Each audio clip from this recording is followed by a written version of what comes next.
I remember us playing against Newcastle in 2006, and they had Obafemi Martins up front, the quickest player in the league at that point. And they, as Newcastle usually do, they punted it upfield, and it was going towards the corner flag. Martins almost there already.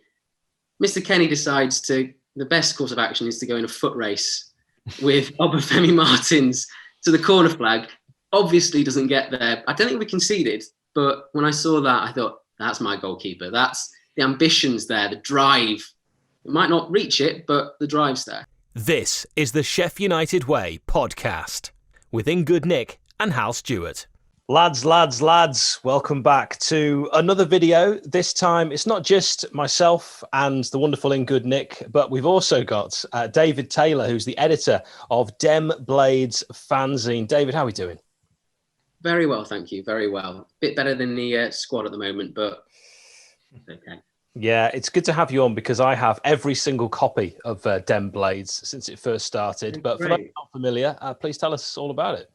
Well, I've got a copy here. This is the most recent copy, issue 5 from the summer. We're actually in the process of editing issue 6, which should be out, fingers crossed, in the next couple of months. It was started a couple of years ago by my friend Sam and his other friend Sam, which is quite difficult for me email-wise. And they just wanted to create a fanzine for United, something that anyone can join, anyone can write for. Creative stuff, analytical stuff, anything that comes out of a United fan's head goes in this thing. Oh, that's brilliant. How much is it? There's a subscription service. So it's about, I think you get 4 issues for £20, I believe it is, including postage. So to be honest, there's how many pages in this one? They keep getting bigger. We need to probably at some point start being cruel, but it's just too much good stuff. So I think this is about 100 odd pages, this one, with various stuff in. So even before I got on board, I was subscribed because it's good. It's good fun. Yeah, it is good stuff, and there's some very witty writing in there. Also, you do give away great stickers with it, which my nephews adore. Absolutely. And I've got my badge. You're wearing yours. Yes. I don't know if the camera's really picked that up, but it says Blades Against Racism. And that is something that I know you and we've talked about already, Nick, is how important we think that, hate and inequality based on skin tone is something we have to continue to fight against every single day. David, it's something you guys are continuing and progressing with even as we speak. Yeah, I mean, we were discussing it. It was mainly when David McGoldrick received that horrible message, and so many people came out to criticize that and condemn the message, and rightly so. But then we got to thinking, yeah, we're criticizing that, but we're going to criticize that because we've got a personal link to it because he's a Sheffield United player. Would we be as vociferous? Would we be as outspoken if it happened to a player from another team? And so we thought, you can't really say anything unless you sort your own house out first. So that's where Blades Against Racism came from. Sort of a visual thing. When we finally get back into Bramall Lane, people will be able to see, okay, yeah, there are other people here that feel the same way as me, and we can support each other and actually speak out, because that can only benefit society, really. And actually, there's a little bit of an exclusive for you potentially.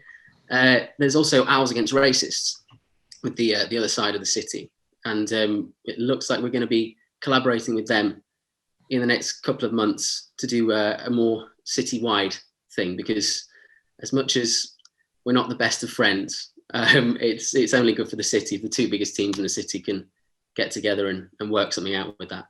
Absolutely. I think that's a brilliant idea. Like you say, there might be a few fans that may not be as on board as others, but no, I think that's an absolutely brilliant idea from you. Yeah, we can all be united with that one and very much in agreement. So if people want to get Dem Blades Fanzine, David, how should they do it? They should visit the website, which is demblades.co.uk. There'll be a link at the top of the website to be able to subscribe to that. There's also on the website, we have articles, a few articles from previous issues, some digital only articles and things like that there as well, and a few videos. But yeah, so everywhere, one-stop shop, demblades.co.uk. And if you want to write for us, which is also important, very important, just get in touch with hello@demblades.co.uk or get in touch with the Twitter account, and we'll be glad to have you on board. Now, one of the other reasons we brought you on is because we are all Blades fans of, I'm going to sort of say a similar age, and Nick is going to have a go at me later because he keeps calling me an old man. But we thought we'd do something. We thought we'd do something a little bit fun, which is a favourite Blades 11. We've all got our own favourite players, and we really must make this very, very clear from the outset. This is not best players.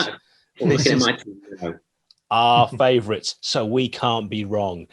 David, do you want to start with your goalkeeper? So, goalkeeper, it was quite a difficult one because you've got, at the start of my following days, you've got Tracy and Kelly vying for the number 1 shirt. But then Mr. Patrick Kenny came along.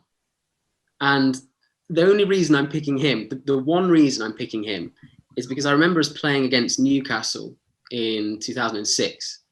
And they had Obafemi Martins up front, the quickest player in the league at that point. And they, as Newcastle usually do, they punted it upfield. And it was going towards the corner flag. Martins almost there already. Mr. Kenny decides the best course of action is to go in a foot race with Obafemi Martins to the corner flag. Obviously doesn't get there. I don't think we conceded, but when I saw that, I thought, that's my goalkeeper. That's the ambitions there, the drive. It might not reach it, but the drive's there. So Kenny in net for me. I actually remember Simon Tracy doing something very similar. Can't remember what team it was. Maybe Norwich away. Norwich. It's right, yeah, in back of it. I remember Simon Tracy doing that, coming out and then almost running the other direction. I just want to back you up on that. I remember that as well, and I'm pretty sure that was Norwich. And I was just thinking, as you were saying that, David, that is the kind of thing Tracy, because he was more prone to something that was a little bit kamikaze, certainly, than Alan Kelly. Yeah, much safer, for a cliche, much safer pair of hands, Alan Kenny, when it came to decision making, definitely. All right, so great stuff there. David has gone with Paddy Kenny in goal. Nick? I've gone for the exact same player, if I'm being completely honest. I think that I had Simon Tracy on the back of a goalkeeping shirt once when I was very, very young, but I don't think I was old enough to appreciate Alan Kelly, and same with Simon Tracy, because a lot of people have told me that Simon Tracy was really, really good, like obviously way before I started watching Blades. So I remember Simon Tracy as not being quite as good as Alan Kelly. So I want to just push those two out of my brain totally. Obviously, we've got Dean Henderson, could have gone for, but Paddy Kenny had him for a lot longer. I just loved the guy. Nobody got anywhere near that goalkeeping spot when Paddy Kenny was the keeper. And he's just my childhood. So I'm happy with going with Paddy Kenny as well. I like that. I mean, obviously, Kenny is definitely one I considered. Simon Tracy was, I believe, on the verge of an England call-up, and certainly because I'm mad old, Nick, I saw a lot of Tracy. Alan Hodgkinson, is that that's my era, yeah. 37. So I watched a lot of Tracy, but I've gone with my favourite goalkeeper, which is the one that I think influences you most when you are at that age. When I was sort of really getting into football when I was a teenager, and Alan Kelly was our number 1. And I mean, even when you said you got Tracy on the back of your shirt, Nick, you still had Tracy 13. You still had a backup keeper's number. I did. No one else got 13 on the back of the shirt, but I've got a Kelly 1 Avec purple shirt, which you've seen, Nick, in the past. And Alan Kelly, for me, so reliable. I don't actually remember him ever making a mistake, but one of my first ever away games was Huddersfield away, and sort of first few minutes Tracy bobbled the ball underneath him for the back of the net and we lost 2-1. So I have to give it Alan Kelly, just never made an error. We're gonna go to right backs, and Nick, I already know who you're gonna say, so I'll go straight to you. It might be a Greek player. He might have not played too many games for us. I wish we'd have had him for a lot longer, but we sold him to Derby County. Vasilis Babakis, what a player that lad was. Just everything about him. Maybe he's not the best right back we've ever had, but by far my favourite. Just the free kicks, the deliveries. When he got himself into a good position to shoot, more often than not, he either scored or at least got a good shot in there. Just look, he was great on the ball. He liked to try and take players on, and like I said, get some great balls in. Just everything about him I loved. I remember recently when we did that podcast with Paul Devlin, he said that he didn't like to defend, but that's not what you want to see from a fullback. You don't want to. You want to see them attacking. You want to see him creating chances. Well, yeah. I mean, he gave us a few palpitations in that debut against Sunderland because he was playing further forward than Janaga Fjortov. He was just mesmeric, and you felt like if he'd been given a free rein and he could have played anywhere on the pitch every game, he'd have done something exciting every game. Took a great free kick. I think it was just we weren't used to seeing defenders like that at Bramall Lane. So that I think the thing is as well, what you can say is that at that point we played with three centre-backs like we do now. So we had that license to bomb forward. So three centre-backs should be able to look after two strikers, which is what most teams played back then. And especially if you've got either Wayne Quinn or Vasilakis staying back at some point. Three centre-backs gave him that license to get forward. I've gone with Vas as well, so I might as well just jump straight to me before you, David. I loved Vasilis Borbokis, and I was thinking earlier, you've got to have Vas at right back, and then I suddenly thought, actually, I don't have to have Vas at right back, but I am, because he could actually have played anywhere. David, who you gone for at right back? I may be showing my sprightly age here, but I've gone for Joker-in-Chief Rob Kozluk at right back. Because it just seems like every single former pro has a story about how he has messed them about. And he's the sort that I knew people like that at school that were infuriating if they did anything to you. But as soon as it was someone else, it was the most hilarious thing you've ever seen. Just some of the stories on the Paddy Kenny on the Kosh podcast. I was listening the other night. Just he seems crazy, and he's still doing that sort of thing. So he's a free spirit. And to be fair, he was a great servant of the club. He a lot of appearances for Sheffield United. So I think he's a worthy fullback on the right for Sheffield United here. Yeah, and I've met him a few times. Really nice man, really funny. Could also play left back. Yeah, doesn't get enough recognition for how good a footballer he actually was. So great shout. He was my second choice. Left back, David, we'll go straight back to you. Right. So I've gone for another fullback from that era. I think today, with the sports science now, Derek Geary could have avoided the injuries that he had and been an absolutely phenomenal fullback in the Premier League for years. I love Ender Stevens, but I think Derek Geary would, in the formation we have now, had such stamina.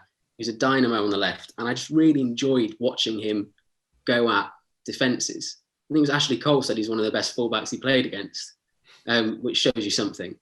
I just enjoyed how he just loved bombing up and down the wing. So yeah, Del Geary for me. I didn't take into consideration Geary because he's obviously right-footed, so I didn't even think about him on the left.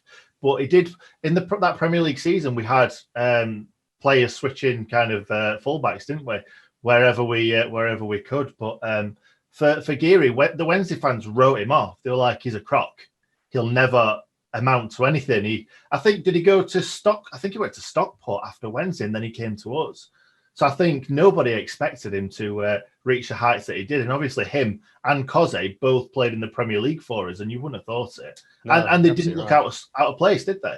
No, and actually Geary played for Stockport against us before we signed him from Stockport. And I remember him getting some abuse. I mean, we had no idea we would take him to our hearts, and he'd become a Bramall Lane favourite. So that's a great shout. I love that, David. Nick, we know you haven't gone for Del Geary, but who is your left back? I've gone for a bit of a boring one. I'm gone for the same era as Vas Borbokis, Wayne Quinn, because I loved him going down the left, Vas down the right, getting balls into the box, creating chances for Janaga and Brian Dean, even if it only was for like half a season. I think Wayne Quinn obviously scored a winning penalty for us in my first ever giant killing that I remember against Coventry. Weird to say that it was a giant killing us against Coventry. But I'm a massive fan of Wayne Quinn. And if we can get him on a podcast, that'd be excellent as well. Yeah. And he's apparently found the elixir of life, Wayne Quinn. It's it's ridiculous. He just puts a pair of glasses on and just take those off. He's the same person as he was however many years ago. It's ridiculous. You need to get him on just to ask him his secret. Yeah, whatever beauty regime he's got, I certainly need to use it, as Nick keeps reminding me of how old I look. I have also gone with Wayne Quinn. I think one of the reasons is he came from our youth side, and any player that comes from the youth setup, I instantly give them so much more time. And if they then prove that they can play a bit, I really take him to my heart. And it was a sad day when he went to go to Newcastle. I think they never saw the best of him. We thankfully did. I know he returned later, but I think at that point, he wasn't the same Wayne Quinn. I don't know why. We'll have to find out one day when he's on this channel. But yeah, good shout. We're going in agreement there so far, Nick, with two players. David, the first of your two centre-backs. Right, so this is the one that's more modern. I think it just through his force of personality, he needs to go in. I think at the end of this season, there should be a new statue. There should be Chris Wilder and Alan Knill in the middle, Billy Sharp on the right, probably doing a scissor kick volley or something. Then on the left, a very thin man with his arm up in the air, maybe pneumatic, doing this, Chris Basham. Because Chris Basham is just the epitome of Sheffield United to me. He has developed with us from the doldrums. We got him for a few grand from Blackpool, was it? He was in midfield. He was everywhere. Didn't look great. And then all of a sudden became an absolute world beater. As I said, he looks nothing like a football player, but he does some of the best tricks and turns I've ever seen a United player do. It's a phenomenal rise. And I think he will always be linked with Chris Wilder when they both leave United at some point in the future. Long in the future, hopefully. They'll always be linked, and he'll be linked to our rise, I think. I think we've been saying for a very long time that Chris Basham can't hack that step up, and he does it, and he does it so well and so easily as well. We've been thinking about how can we replace him. There's no need to. Me and Hal did a podcast at the end of the season, and I think I've said for 3 or 4 years that we need to replace him, and then this year I just says he's going to get better. And I think at the moment he's the only player that's actually showing how good he is. Yeah, he's sometimes our most attacking threat as well. Absolutely. Just incredible. His engine's unbelievable as well. Well, his steam engine. That video that you referenced there, the end of the season review, is definitely worth watching. I still think it's some of our best work. I'll go next. I'm going to go with Chris Morgan. I think he's just the man, I think, synonymous with the word captain. I think he led by example. That moment at Wigan where I think it was Lee McCulloch who punched him in the face. He just breathed in, didn't go down like a modern player might do nowadays, didn't retaliate. Massive shiner by the end of the game, just carried on afterwards, just said, just part of the game, and actually earned the respect of the Wigan players as well. There's that moment with Carlos Tevez. We threw him to the floor. Just Mr. Consistent, and I met him as well on holiday in Mallorca, and he was an absolute gent. So, Chris Morgan. Nick? Is there anyone that you've not met up to now, Hal? I mean, you and I have never met in the flesh. That's true. That's actually really true. You've just taken mine because I've got two, obviously, and one of them is Chris Morgan. I remember the first game that he played, he flew. He either got pushed into a hoarding and just absolutely smashed into it and then just got straight back up and just carried on. And it was just, that were like, Chris Morgan's arrived. And I remember him, I don't know if he was joking, but I think he said, I think it was Neil Warnock said that he'd signed the wrong Barnsley centre-back. I don't know if that was tongue-in-cheek or if that was a true story, but he definitely didn't sign the wrong Barnsley centre-back, because what a legend that man is. And he will always be the Sheffield United captain in my eyes. Yeah. He was my other choice at centre back, because he was just, watching him, he was just a man mountain at the back. He would not move. He would never go over. He would just keep going, dust himself down and carry on. He was the epitome of a captain for the club, I think. Absolutely. Any young player who watches football now needs to see clips of how Chris Morgan played the game, because that's the way the game should be played. And he had Bit of skill as well. That overhead kick against Nottingham Forest, I was there. Who saw that coming? You know, he clearly could actually play a bit as well. Top man. So that's... Not sure about that. I'm still not sure about that. I mean, it definitely happened. Yeah. So that's one centre-back for Nick and I. David, you've done your two. So, Nick, I'll go back to you for who you've got partnering in what's looking like a very attack-minded team, your other centre-back.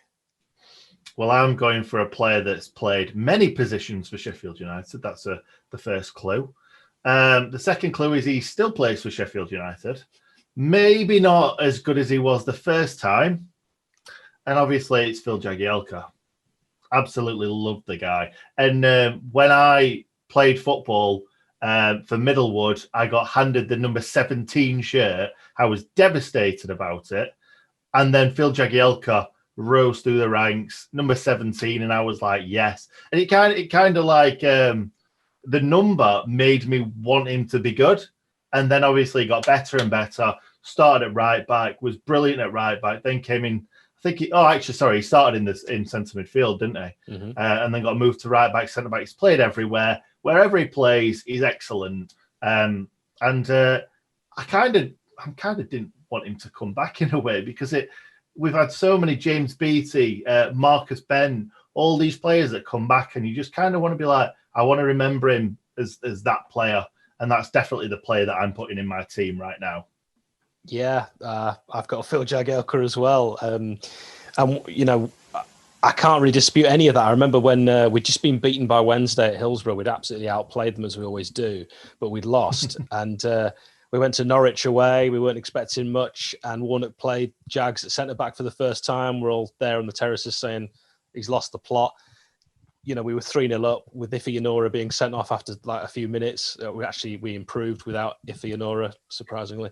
But Jags was incredible and nothing got past him, and we ended up winning the game 3-2. Ever since that moment, he's been one of the best centre-backs. I don't think Jags himself wanted to play centre-back, but he ended up being, as we all know, good enough to play for England. So that's why I think you almost have to have Jags there. And I think if we'd seen more of someone like Kyle Walker, we may have all stuck Kyle Walker at right back. But because he was never really ours for a long period of time, we didn't get time, I think, to really take him to our hearts. So can I just say one thing about Kyle Walker as well? When he did play for us, a lot of the time, we played kind of Kevin Blackwell long ball. And I think that's the reason why Tottenham took him back off us, because we weren't playing him the way that they wanted him to play, because it was terrible football at that point. We might have done well with Kevin Blackwell, but it was toxic football that we didn't want to see with, I think, Darius Henderson just bashing into everybody. Yeah, he had a great game, Walker, in that Wembley game against Burnley. He was one of the few shining lights. But he's not in our team, so we've got to stop talking about him. David, right midfield. This one, most of mine are based on singular memories. And this is no exception. I have gone for Keith Gillespie. Because, exactly, I've gone for him because of his goal against Man United. It was a diving header. I think it was Derek Geary actually that crossed it in. Beautiful diving header, like early on in the game. Connected with it perfectly. And at that point, I thought, you know what? I think we have a chance of staying up here. How little did I know? But I think we have a chance of staying up here. And he had a great shot on him and a great cross on him, a quality player. Obviously a bit further on in his career, but a great player to have in the squad. And also I think it was him that came on against Reading and within about 3 seconds went off against Reading, which is quite a fun moment as well. Yeah, good shout. That goal against Charlton, just fantastic. Goal against Man United, just a player I loved watching. You could tell he had at one point been almost world class, you could possibly say. And we saw him when he was still just really, really good. So Keith Gillespie, good shout. I think the thing is with Keith Gillespie as well, he used to be really quick, and he's one of these players that lost his pace, but just kind of channeled it in a different way, like kind of slowed down doing that, but then thought about his game and did really well. Kind of, I think he turned into a bit of not a David Beckham, but he like kind of changed his game up that way. props to anyone who does that. Yeah, he had the talent to adapt his game. That was how good he was. He could notice that he was slowing down and go, you know what, I'm going to approach it in a different way now. And he could do that because he was so good. Yeah, and could have played central midfield as well as out on the right. Didn't really have a trick, but he knew what to do with the ball. His book is fantastic, highly recommended. For right midfield, though, I have gone with Paul Devlin. Not just a really great player. I think he was as good a player as he is as decent a person. I think that's fair to say, having recently spoken with him with Nick, which was a true pleasure. Just a guy that got me on my feet. Very, very good player. Probably one of the best players we had at that time. And gave his all every game, right up until the end when he stopped doing that. Nick, who you've gone with at right midfield? I'm gutted because I thought we were finally going to have three that weren't we didn't have the same of. And I'm going for Paul Devlin too. And it's not because we've just spoken to him. Me and Hal both said that he was one of our favourite players from kind of like the late 90s. Probably one of our favourite players ever, obviously, putting him in this list. I'm not going to talk too much about him because you've said loads. We've said loads about him in the podcast before, so just crack on to the left wing, shall we? Well, I will just say, Nick, am I right in thinking, apart from the goalkeeper, we've got exactly the same team so far? I think so, maybe. We've spent way too much time together, haven't we? Yeah. Good job. Yeah, you're just keeping us, get a room kind of thing, just keeping us apart. So left midfield, I have gone with, I'm sure this is different to Nick, I have gone with Dane Whitehouse because he was one of my childhood heroes. I'm left-footed. I wanted to be like Dane Whitehouse. I just love the way he played. I love the fact that he had the chance to leave Sheffield United, big money, lucrative moves, but he was a blade in a proper old school way. You wouldn't get that now. It's all about the money. And he said, no, I want to stay at my club. His career was tragically curtailed by a cowardly challenge from Gareth Ainsworth, who had the opportunity many times and still has to apologise. I've had the pleasure of speaking to Dane personally about this incident, and it's still one that another one that you've met. I got pictures with Dane. Dane's just a great guy. He will stop and talk to you. I was at Walsall away when Gareth Ainsworth was a sub warming up, and all us Blades fans are going, Dane's gonna get you, and Dane was in the crowd with us. He was actually there because he's a proper blade. So Dane Whitehouse has to be left midfield. David? I've gone for a more recent one. I almost put Whitehouse in because he, as you say, he's everything that you want from a Sheffield United player. But I think for me, a little bit too early for me to really have got to grips with him. Someone a lot later, actually, and for reasons outside of football primarily, David Cottrell. Because, I mean, he was rapid. He could play on either wing. He could put a good cross in on his day when he wanted to. And I think he lost a lot of form when he played for us, but you could tell there was a really good player there. I say outside of football because I respect how open he's been recently about his struggles, mental health wise.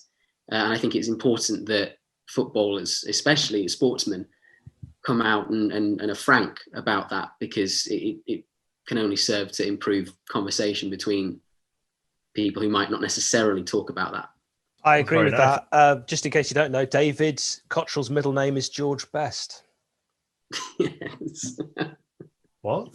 His middle name is George Best. His family, massive Manchester United fans. I think he was always going to be a winger because he was raised in a family that loved football. And yeah, he was a great player. In fact, his first kind of real stint with us, if you like, that kind of half-end season under Blackwell, when he was just providing almost every goal for James Beattie. He was properly unplayable. And then it was a case of Halford or Cottrell, really, it seemed, and I felt like we could have played both of them far more. I always felt like Blackwell didn't like David Cottrell, which might have been unfair, but it always seemed like when I was listening, because I was quite close to the dugout, he was yelling at Coots or Cottrell. He was yelling at Cottrell more than anyone else. It just seemed a bit unfair, but I might be wrong on that. We'll have to get Kevin Blackwell on one day to give his side of the story. No, he's not coming on. He's not welcome. Listen to Under the Cosh like you do, David. You know that Blackwell's not popular in football, I think it's fair to say. No, exactly. I think it was just Kilgallen. I think he's the only one that actually gave him some respect. But yeah. I remember Glenn Little talking about getting told how to play football by a non-league goalkeeper, which was funny. Yeah, Glenn Little, my wife's favourite player from that time that we met him. Now, Nick, left midfield. Left midfield, I could go with someone that I met, but I'm not, because I'm not Hal. Not to brag. I'm going to go for somebody that neither of you have gone for. I think he started out as a right mid or maybe even a striker at Coventry. And I'm just going to say it's called Peter Unlove. And it's mostly for that 2002-2003 triple assault season. I thought he was unplayable in that season. What a player.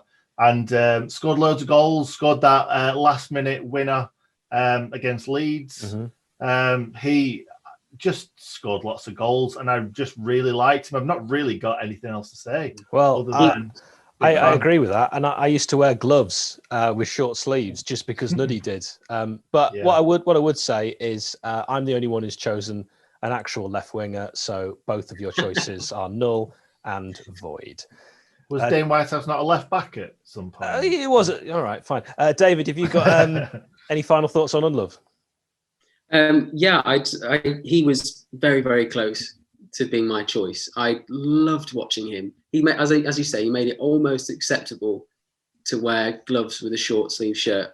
Whenever I wear gloves now, I think of Peter Unlove, which is he probably doesn't want to know that. It's probably quite stalkerish, but that's what I think about. He was a great, as you say, with the triple assault season. He was such a big part of that. Yeah. And there's someone later on in my team that was also part of that, and that's the reason I've picked him. Well, in that triple assault season, you could both have chosen someone who actually played on the left, which was Michael Tongue. Michael Tongue, which you haven't done, but maybe he'll feature later. This next one, I really struggled with central midfield. So because it was one that I wrestled with, there was one obvious, which is my favourite player of all time, but then the other one I really struggled with. So Nick, I'd love to know who you've gone with in central midfield. Who did we go for a defensive midfielder and attacking midfielder? I have done that, yeah. Yeah, me too. Shall we go defensive midfield then? Yeah. And this player is definitely not a defensive midfielder, so I don't know why I've even said that. You brought it up there. You're on your own. Probably, one of my top three of all time, Michael Brown, my lord. What a player. He had that one incredible season, but he was still very, very good the other seasons as well. Always chipped in with goals. That had that battling spirit. I just wanted to be Michael Brown. I wanted to hit the ball on the volley like Michael Brown. He definitely had his best time at Bramall Lane. Yeah, he'd agree with that as well because of his goal return. I have to say, Michael Brown's got to be in there as an attacking midfielder, though. I mean, I've got another attacking midfielder, and I couldn't leave Brownie out.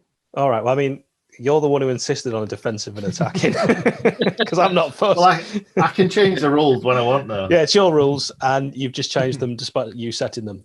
David, you're attacking / defensive midfielder.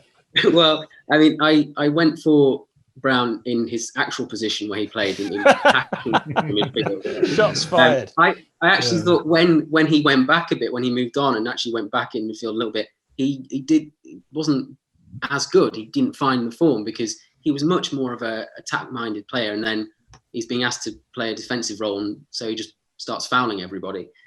So central defensive mids, legitimate central defensive midfielders. Really laying it in, David. I like it. Yeah, not laying up. I was so close to going for Sanderberger because I love him so much. I've got the jumper with the Napa Pidgey Sanderberger with the Norwegian flag, fantastic. But I thought way too early, so I've gone for a player that I never rated technically. I thought he had no saving graces particularly. Oh, we know who you've gone for. But when he scored, I don't think I've ever celebrated as much. I don't ever celebrate goals as much. It's Sir Nicholas Montgomery.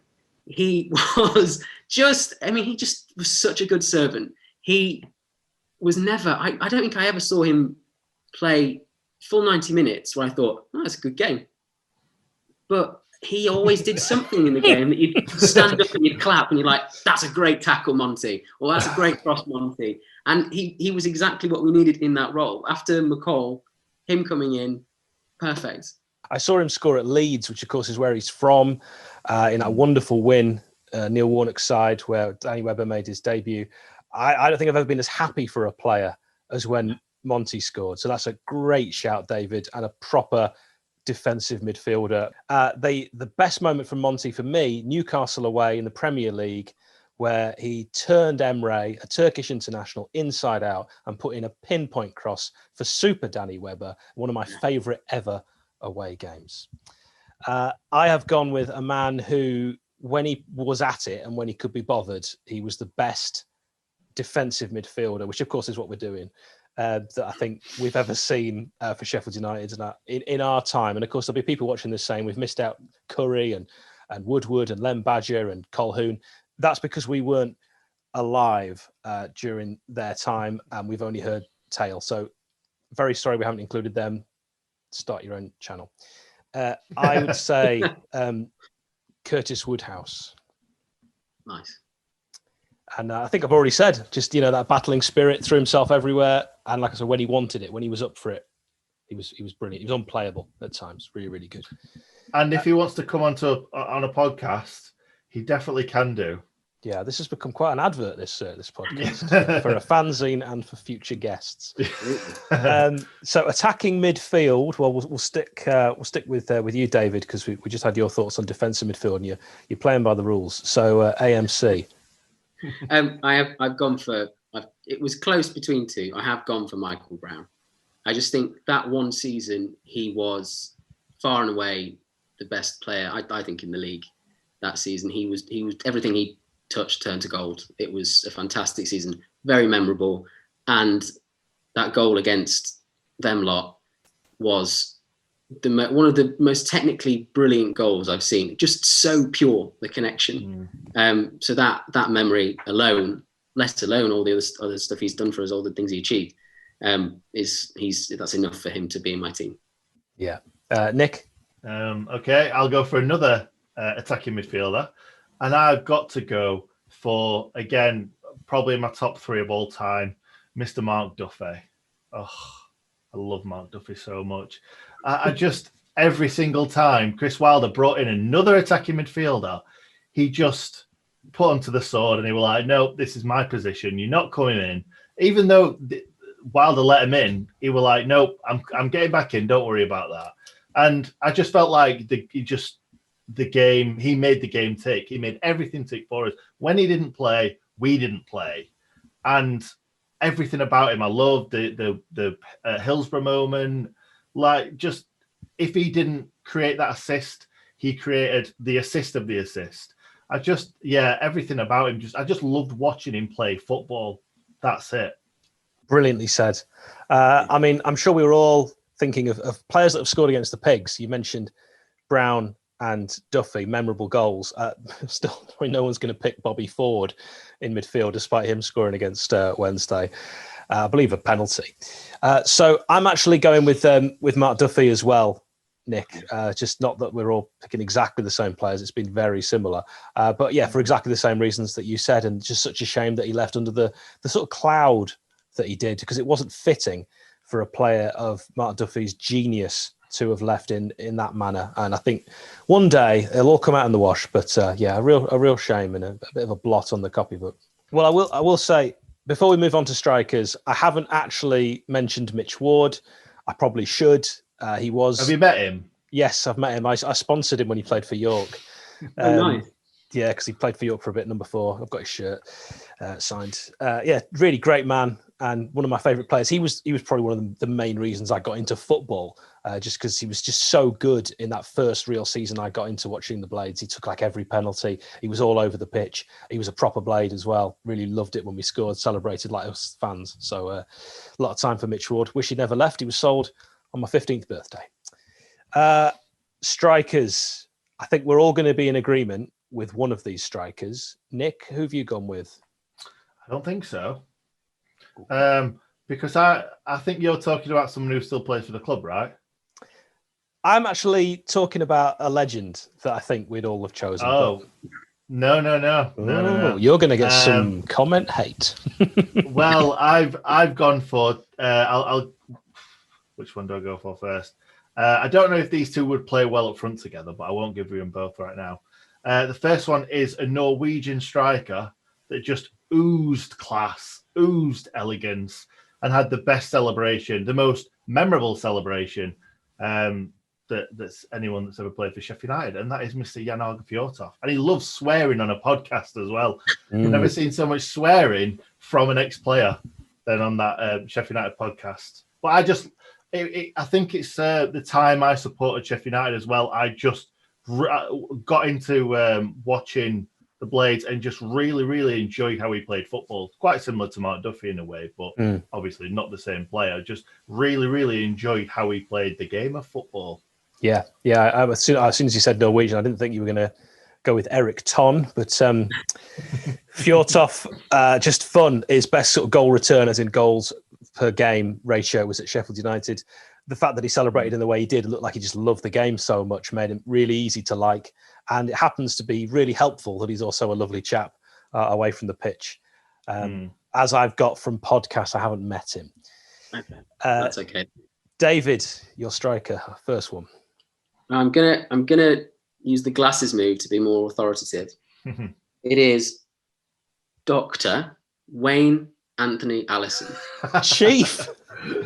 He free transfer. He was, you just couldn't knock him about. He'd get headers. He was in he started both of the semi-finals, the two legs against Liverpool and the other semi-final. He was great in that season. He didn't have the best goal return, but that wasn't what he was there for. He is a doctor. He's got a PhD in sports science. He's basically, for me, Sheffield United's Socrates. And I loved Socrates. I thought he was a fantastic player. So I will not hear anything against Dr. Allison being up front, in my team anyway.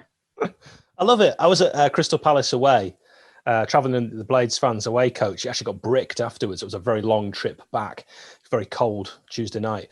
And Paddy Kenny got seriously injured in that game. Phil Jagielka went in goal. Undlove scored and Chief Wayne Allison scored and we won 2-1. Andy Johnson got their penalty.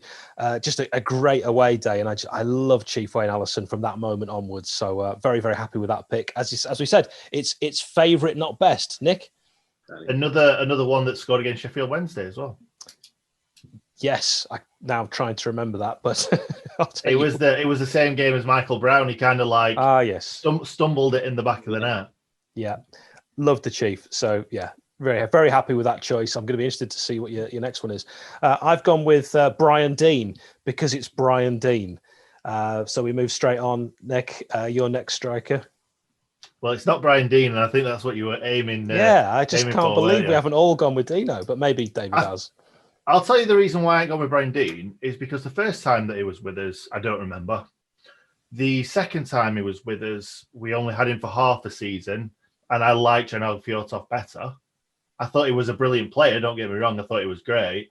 But I just never took to him like a lot of people did. And the thing is, all my family loved Brian Dean. I had him on the back of my shirt once because I was made to have him on the back of my shirt.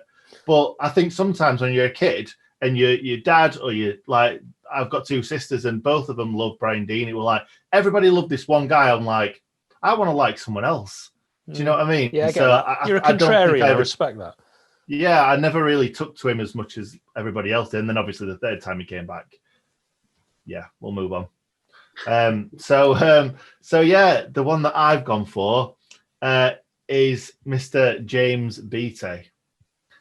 Just goal machine, absolute goal machine. And if we wouldn't have sold him, we'd have gone up that season, no problem. I think we swapped him for a lot worse Beattie. Don't.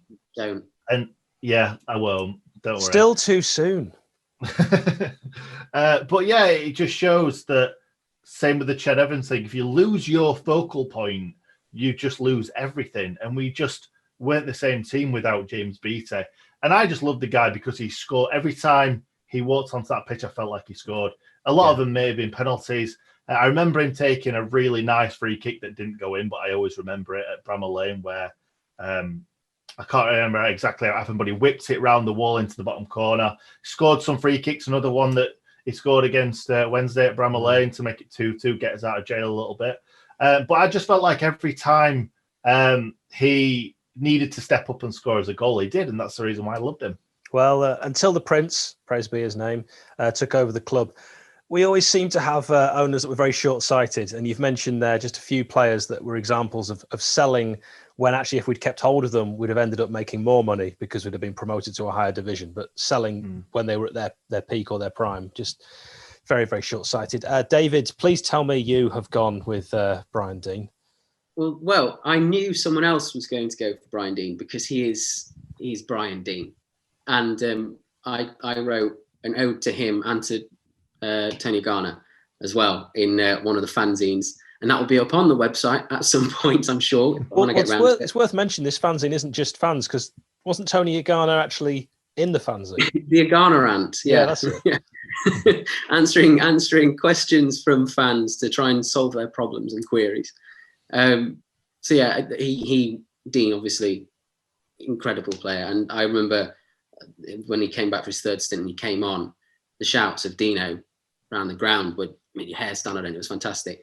I knew someone else would go for him, so I wanted to extol the virtues of another striker that I loved, and it was Paul Pescasolido.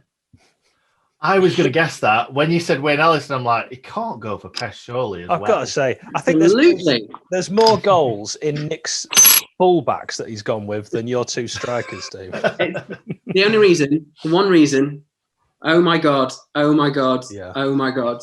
I can't get that out of my head. It's the greatest moment I've ever watched for Sheffield United.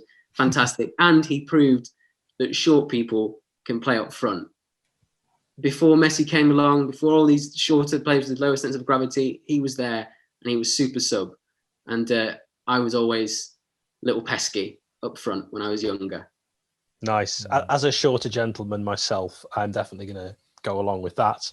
So Chief Wayne Ellison and Paul Pescasolido up front.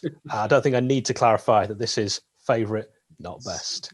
I've gone with Billy Sharp, because it's Billy Sharp. And you mentioned, David, a statue to Billy would not be out of place. I wish he'd had his whole career with the Blades. I know he never wanted to leave, but I guess he felt he had to because he never really got either the right service, the formation was never right to suit him, or the chances under certain previous managers. But when it clicked, it clicked. And we can only thank Nigel Adkins for one thing, no, maybe two things. One is bringing Billy back, the other one is leaving.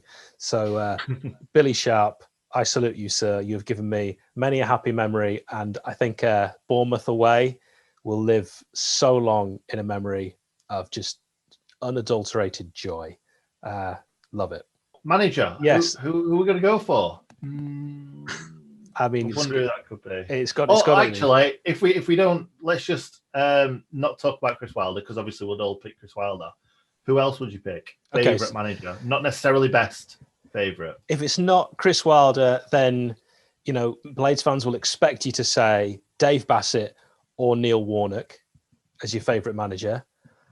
Howard Kendall might come into the conversation because the football we played under Kendall was spectacular and he transformed the Blades, and I loved that 96-97 season right up until the very last second of the last game. But I am going to pick Neil Warnock just because his rants, underrated manager, brilliant man manager, and supposedly a Blade, although when he got angry and more higher pitched, he became more and more cockney. Very, very strange. David? He's the obvious one. Looking back now we're in a better position, and we can all laugh about the some of the League One years.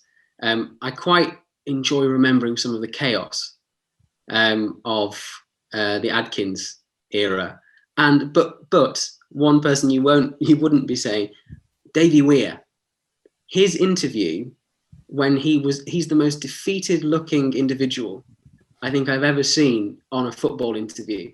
When I've forgotten who we lost to, but he'd completely given up, and within about 5 days he was gone. You could just tell his mind was in Barbados somewhere, just ready to, obviously with a lot of sun cream on, being Scottish. He was just completely gone. And I just really enjoy once in a while looking at that interview and seeing a man who's just ready to leave. A broken man. I think if we're looking at great records, I think John Carver had a fantastic record as our manager for that very short time he was caretaker. Nick, I think I know who you're going to go with, but surprise me. I'm not going to go for one of the... obviously, Neil Warnock, it probably would be. But I'm going to be honest, the season where Nigel Clough saved us from David Weir, once we got through that transitional period from Weir to Clough, we just seemed to win every single game. And I think if that season lasted 2 or 3 games longer, we'd have got into the playoffs and then would have gone straight up. Yeah. I just really, really enjoyed going to, like, week in, week out, going to like Rochdale and Oldham and just making up teams now. But we just go there and I just know before we'd even kick off that we were going to win 4-0 or 5-1 or something like that. I really enjoyed that period. It was just a bit of a gutting end to it, really, because we obviously got through to the semi-final. We had a really, really great day out as well. Obviously didn't end perfectly, but we had some great moments under Clough that year. And then obviously after that, just went a bit downhill. But yeah, I really enjoyed that season. But it probably would be Neil Warnock because I didn't remember Dave Bassett. Well, you really enjoyed that season, David Taylor. I've really enjoyed this little trip down memory lane. Loved hearing about the fanzine. Looking forward to the next edition, which will be landing on my doorstep soon. Absolutely. Yeah, hopefully. Yeah, about a month. Fingers crossed. All being well with lockdowns and things. All right, I'm in it as well. So do get it, Blades, because I'm much more amusing in the written word. Nick, as ever, thank you so much. And David, hopefully we'll speak to you again in the near future. Who knows? We'll come up with some other crazy idea to get you on. But I hope you've enjoyed this kind of content. If you have, smash a like, subscribe, and write something pleasant about my cheekbones in the comments. Until then, Nick, do you want to say you're out? Yeah, thank you very much for watching and staying good, Nick. Look at that ping from Norwood. Makes other teams look no good. Yeah. We've got a team full of leaders. Alan Hill, Chris Wilder taught us. Right. Yeah, there was us on the tour bus. Yeah. Look how many goals Billy scored us. It's beautiful downtown Bromley Lane. We are the boys from Shore.